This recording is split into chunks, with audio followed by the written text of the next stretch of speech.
So this is the full moon in Capricorn, and we have been using this full moon energy for a while now in Capricorn. This full moon energy is about home, Capricorn, whatever Capricorn is about, that's what this full moon is about. Now, home and emotions, or the physical and the spiritual, this is what this Capricorn energy is about. So just know it's not just about this physical manifestation, it's also the spiritual that is within and without. So there's both that seen and the unseen stuff that's swirling around, and you're feeling it because it is that idea of changes. Full moon, that idea of new beginnings, that idea of rebuilding from a firm foundation, rebuilding with that Mercury in retrograde. So not only are we working with that energy, we are working with the energies of all that is going on at this time. So this moon is called a buck moon, rose moon, thunder moon, hay moon, or guru moon, which comes with Dharma Day, which is July 5th. And I'll talk a little bit more about that later on. But all of these different ideas are triple potent. So it's 3 times more potent than just a full moon. What we're dealing with is we are dealing with all of the cosmic energies that are raining down on us. Not only that, but the COVID, with the unrest in the United States, with everyone being kind of feeling like they're separate and not as one family. The change of it all, of the new world, of our new self, it's difficult. It's difficult having all of these things going on, but it is for our highest and best good. We can get through anything. Know that you can get through anything. And this is proving the point that even though it's 3 times more potent than an actual full moon, because we've got the lunar eclipse going on as well. And it's also happening on Independence Day, on the 4th of July.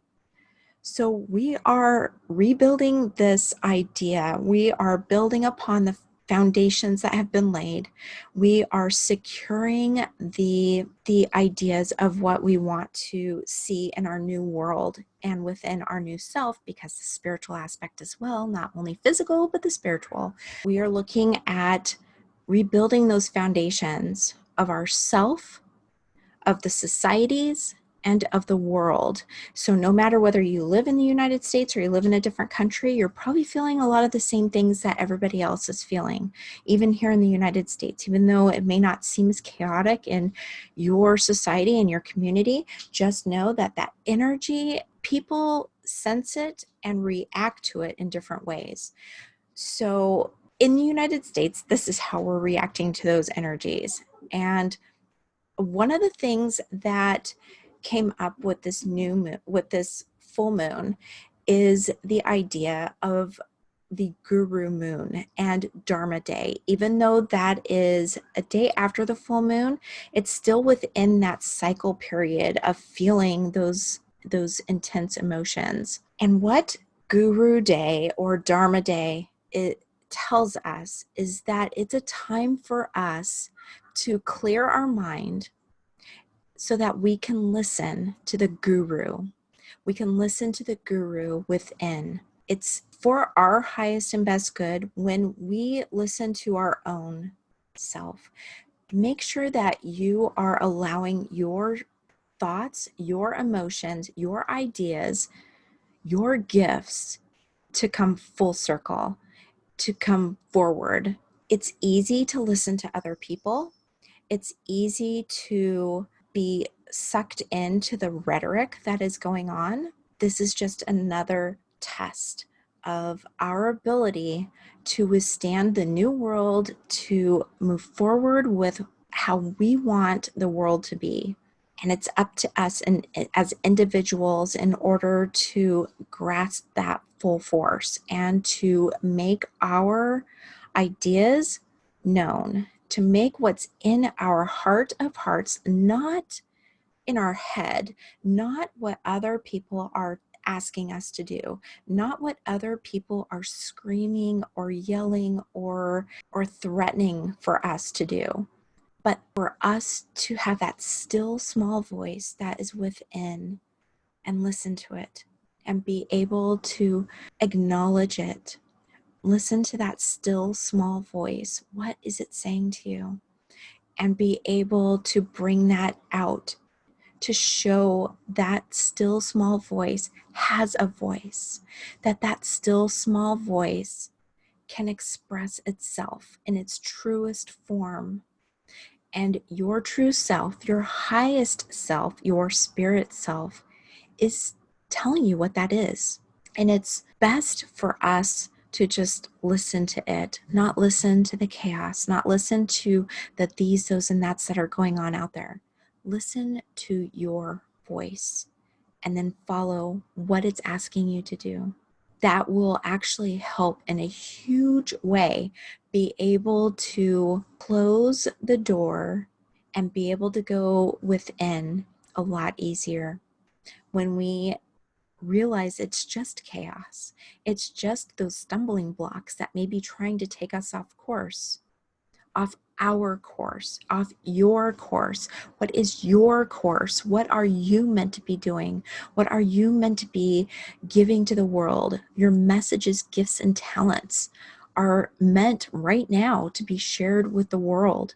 This is your opportunity to tap into what is being rebuilt, what is being reworked within you so that you can make it manifest into what it needs to be within this world. So going out in nature is going to help, but just by breathing, staying calm and focused on your intent for the good that you want to see made manifest in this world, what you want to see made manifest in you, and those gifts and talents that are within you that you'll be able to express and share will be much easier to do once we just realize that chaos is just chaos and it's going to calm down, especially when we focus on the good and the true. Know that we're manifesting not only this new world, but your new self.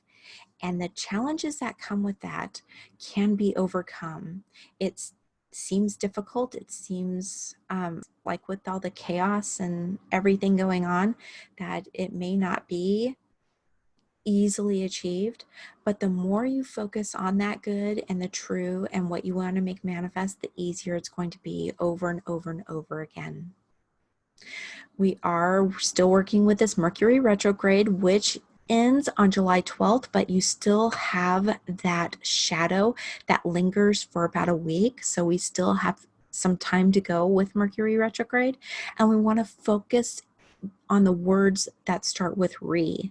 You can put re in front of a lot of different words, and the energy that is associated with those words is what helps to rebuild those foundations that we're rebuilding, not only within ourselves, but out in the world, especially with this lunar eclipse. So I want to give you some help. Not only those re words are going to be helpful, but journaling is going to be helpful. And then some stones that you can carry with you. Moonstone is going to be very potent right now. Quartz is going to be helpful right now. Rose quartz is really good, especially since it's considered a rose moon, this July moon, full moon. And selenite. So the rose quartz also is going to offer you a little bit of that love, of that compassion, of that wonderful positive energy that we need to kind of keep around us from now until next week or maybe even longer. But the fact is the more that we focus on the good and true, the more that good and true is going to be accepted out there. And it needs to be, because that is our new world. And the good and the true is devoid of that ego, of that chaos, of that feeling of just challenges and not being able to accept what's going on and not be able to fulfill what it is that this new world needs, which is good and true and love and acceptance for all. So I know that was a lot, which is why I came on to talk with you, because this is, yeah, it's kind of feels very crazy out there, but remember, you can be filled full of love and compassion and gentleness and kindness and all of those wonderful high vibration words that you can think of. Also, those rewords for Mercury retrograde are going to be helpful as well, just to know that we're rebuilding that foundation. We're rebuilding upon a firm foundation so that we can offer that goodness and truth and acceptance for all, not only for ourselves, but for all. Okay, so you all take care. Have a wonderful week. Just breathe and know that you are divinely guided and protected by angels, by your spirit team, and those of the light. And I'm sending you and yours love, light, and eternal blessings. Take care.